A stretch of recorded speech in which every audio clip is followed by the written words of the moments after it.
Wherever you go, whatever you do, throw a little at it. Omax, Vest and Briefs. Parliament கூட்டத்தொடர் முடிந்ததும் அமைச்சர்கள் மற்றும் அனைத்து கட்சித் தலைவர்களையும் அழைத்து லோக்சபா சபாநாயகர் தேநீர் விருந்தளிப்பார். இது வழக்கமான நடைமுறை. பிரதமர் மோடி உட்பட அனைவரும் இந்நிகழ்வில் பங்கேற்பர். லோக்சபா எதிர்க்கட்சித் தலைவர் ராகுல் இதில் எப்போதுமே பங்கேற்றதில்லை. காரணம், சபாநாயகர் ஒருதலைபட்சமாக நடந்து கொள்கிறார் என அவர் சொன்னாலும் மோடியை விரும்புவதில்லை என்பதுதான் உண்மை என்கின்றனர் காங்கிரசார்.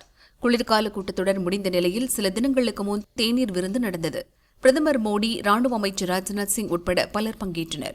ராகுல் வெளிநாட்டில் இருப்பதால் பிரியங்கா பங்கேற்று அனைவரிடமும் கலகலப்பாக பேசினார். பிரதமரிடம் உங்கள் வெளிநாட்டு பயணம் எப்படி இருந்தது என விசாரித்ததுடன் தன் வயநாடு தொகுதியிலிருந்து தனக்கு கிடைக்கும் அரிய மூலிகை குறித்தும் பிரதமரிடம் பேசினார் பிரியங்கா. பதிலுக்கு மோடியும் பிரியங்காவிடம் நலம் விசாரித்துள்ளார். இந்த சந்திப்பின் போது இடதுசாரி எம்பியான கேரளாவைச் சேர்ந்த பிரேமச்சந்திரனை மோடி புகழ்ந்துள்ளார். எப்போது அவர் பேசினாலும் அதற்கான குறிப்புகளை எடுத்துக்கொண்டு விரிவாக பேசுகிறார் என கூறியுள்ளார். பிரியங்காவுக்கும் ராகுலுக்கும் இடையே உறவில் விரிசலா என்றால் அதெல்லாம் இல்லை.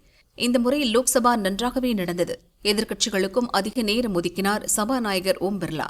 அதனால்தான் பிரியங்கா இந்த விருந்தில் பங்கேற்றார் என்கின்றனர் காங்கிரசார்.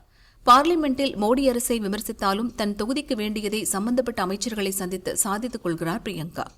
ராகுலைப் போல கோபப்படாமல் அமைச்சர்களிடம் நன்றாக பேசுகிறார். அமைதியாக அரசியல் செய்கிறார். ஆனால் ராகுலோ கோபம் காட்டுகிறார் என கட்சித் தலைவர்கள் பிரியங்காவை பாராட்டுகின்றனர்.